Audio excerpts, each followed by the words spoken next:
Do you remember going to Disneyland as a kid? Which attractions were your favorites? Surely you remember going into a submarine and explored what was hidden in lagoons. You glided above Tomorrowland and you can see the whole park. Of course, many of the rides and attractions you remember as a kid are gone now. Perhaps you didn't even know existed. Here are 12 Disneyland attractions that no longer exist. Which will spark your memory and imagination? Be sure to stick around for the last one, because it was where fire dancers, new flavors, and island vibes turned a California evening into paradise. Submarine Voyage. Do you remember peering through tiny window portholes and seeing what was underwater? Disneyland is famous for celebrating American imagination, and the Submarine Voyage was Walt Disney's tribute to the Navy's USS Nautilus, which became the first submarine to sail beneath the North Pole in 1958. A year later, Walt launched his own version, a Submarine Voyage. Guests boarded 8 52-foot-long submarines that looked like the military versions. They had names like Nautilus, Skipjack, and Seawolf. Passengers could look through the portholes and see coral reefs, shipwrecks, sharks, mermaids, and even the lost city of Atlantis. Passers-by caught a glimpse of mermaids sunbathing on rocks.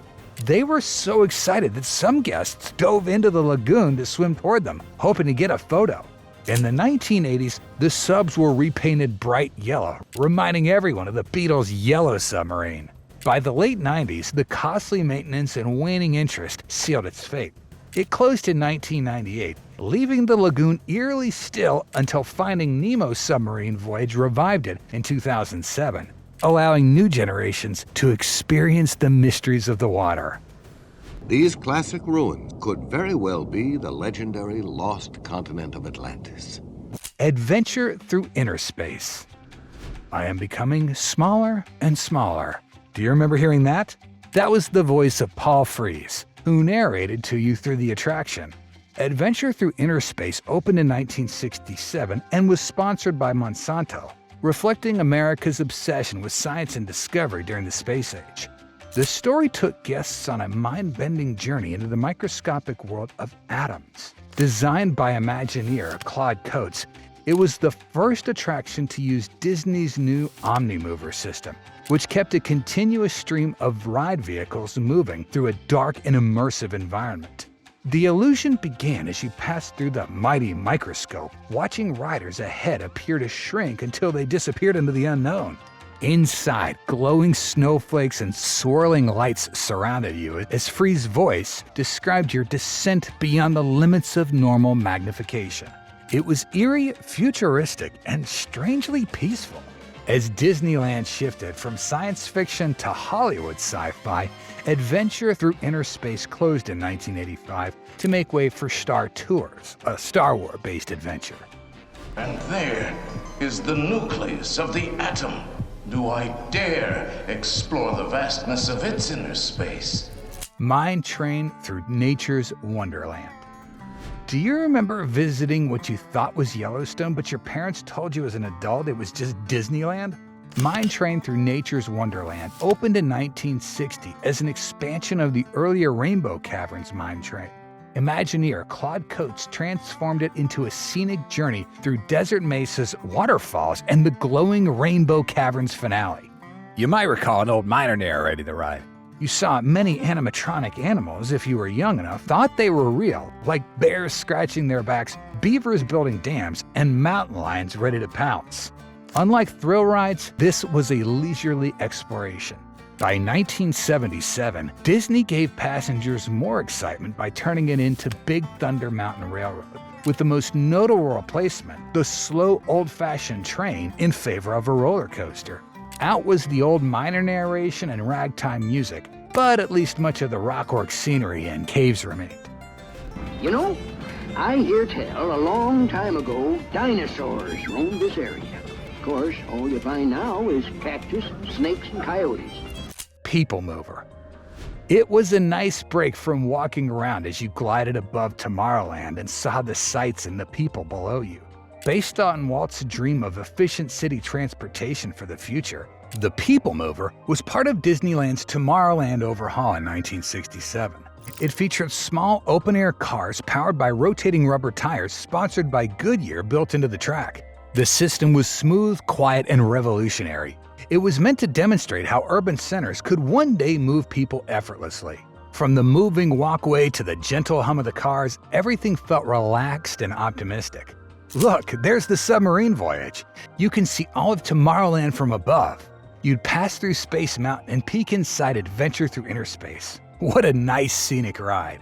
The PeopleMover closed in 1995, replaced by the faster, flashier rocket rods. What Disney exec came up with this brilliant idea? Today, the empty track still winds through Tomorrowland. Portions of the track can still be viewed from the monorail, Autopia, and Astro Orbiter rides. Some of the PeopleMover cars are now privately owned through Disney auctions. If you keep a sharp eye, you might be able to own a fond piece of Disneyland. Cars have no motors. Power is supplied from a series of motors embedded in the track, so no single car can ever break down and cause a rush hour traffic jam. Skyway. How about another scenic ride? This time traversing between two lands. Walt Disney loved the Alpine cable cars, and everything about his travels in Switzerland. The company purchased the aerial lift system from the Von Roll Company in Switzerland, and Walt's vision came true as the Skyway opened in 1956, connecting Fantasyland to Tomorrowland. The gondolas suspended high above the park offered a bird's-eye view of Disneyland. Of course, Walt had to have the Matterhorn, which opened in 1959. He sent his Disney Imagineers postcards with "Built This" on the back. The Skyway glided directly through it. Wasn't it amazing? Each colorful gondola carried up to 4 passengers on a peaceful journey that lasted just under 5 minutes. It was a moment of wonder and reflection. Amid all the excitement, it was also a chance for romance or waving at the people below you. After decades of wear and tightening safety regulations, the Skyway closed in 1994. Its charming Alpine-style station in Fantasyland remains as a quiet relic of what it once was.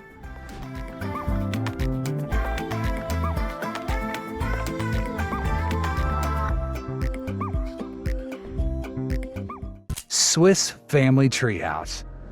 Do you remember climbing rope bridges, peering through the treetops, and pretending you lived in the jungle? The Swiss Family Treehouse opened in 1962, inspired by the 1960 Disney film. Imagineer Bill Martin designed the massive 70-foot artificial tree using 200,000 hand-painted leaves and a pulley-powered water system that brought life to every corner.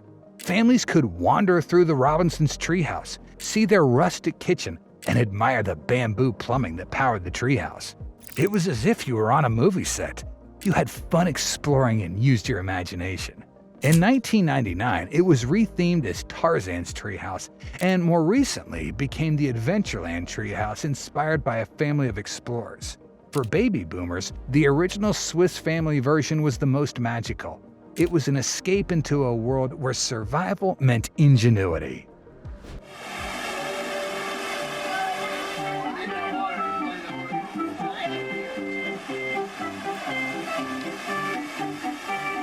Carousel of Progress. Do you remember watching a family of talking and moving mannequins on a stage that rotated? For some of you, your seat rotated around the stage. The Carousel of Progress was Walt Disney's ode to American ingenuity. It was first created with General Electric for the 1964 New York's World Fair. Unfortunately, Walt had passed in 1966 before he got to see it in Disneyland in 1967. The attraction was part of the renovated Tomorrowland. Inside its rotating theater, audiences followed an animatronic American family through 4 eras of progress, from gas lamps to the future. Who can forget the catchy theme song, "There's a Great Big Beautiful Tomorrow"? Sure, it might be dated today, but it perfectly captured post-war optimism. Each scene brought something new we take for granted today, such as electricity, early appliances, home entertainment, and other modern conveniences. Walt considered it one of his favorite creations because it celebrated how technology improved everyday life. Although no longer in Disneyland in California, you can still see an updated version in Walt Disney World at Magic Kingdom today. It was relocated there in 1975. America Sings replaced the original Carousel of Progress in Anaheim. It's a dream come true for you and me, so there's a great big beautiful tomorrow. America Sings. If you were not old enough to remember the Carousel of Progress in Disneyland, you might remember its replacement, America Sings. It opened in 1974 as a patriotic musical revue to celebrate our country's upcoming bicentennial birthday. The rotating theater, once used for the Carousel of Progress, became home to the cast of over 100 singing animatronic animal characters, performing everything from Yankee Doodle Dandy to Joy to the World. Each act represented a different era, with Sam the Eagle and Ollie the Owl guiding the audience through 2 centuries of American music. It was whimsical, wholesome, and fun. Do you remember the weasel? Here's your cue. Pop goes the weasel. By the 1980s, the show felt dated, and the decision was made to close it in 1988.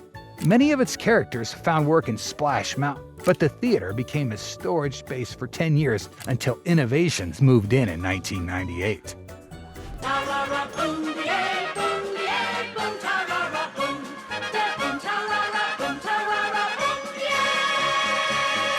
Golden Horseshoe Revue. Do you remember sipping sarsaparilla while can-can dancers kicked their heels and the crowd roared with laughter? The Golden Horseshoe Revue was one of the original attractions, opened in 1955 and quickly became Disneyland's center of live entertainment. Starring Betty Taylor and Wally Bogue as Pecos Bill, whose comedic timing became legendary. The show mixed vaudeville humor, slapstick, and musical numbers inside a Western saloon. You can remember numbers like Hello Everybody, Bellow Up to the Bar Boys, and who can forget the Can-Can finale. Over its 3-decade run, it performed more than 39,000 shows, earning a Guinness World Record as the longest-running stage show in history. By 1986, changing tastes and aging sets led to its closure. The Golden Horseshoe Saloon has since hosted many Western-style shows. Today, it is now a quick-service restaurant with a limited menu, good place for a rest. A piano player is the only live entertainment, and he plays every hour with a half-hour break. At the Golden Horseshoe Cafe.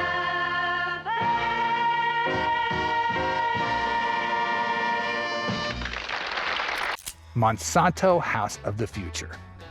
Do you remember going to an open house at Disneyland with your family? Did you think you might live in a house like this in 1986? In partnership between Monsanto, MIT, and Disney's Imagineers, the Monsanto House of the Future opened in 1957. It embodied America's post-war optimism and fascination with the new building material, plastics.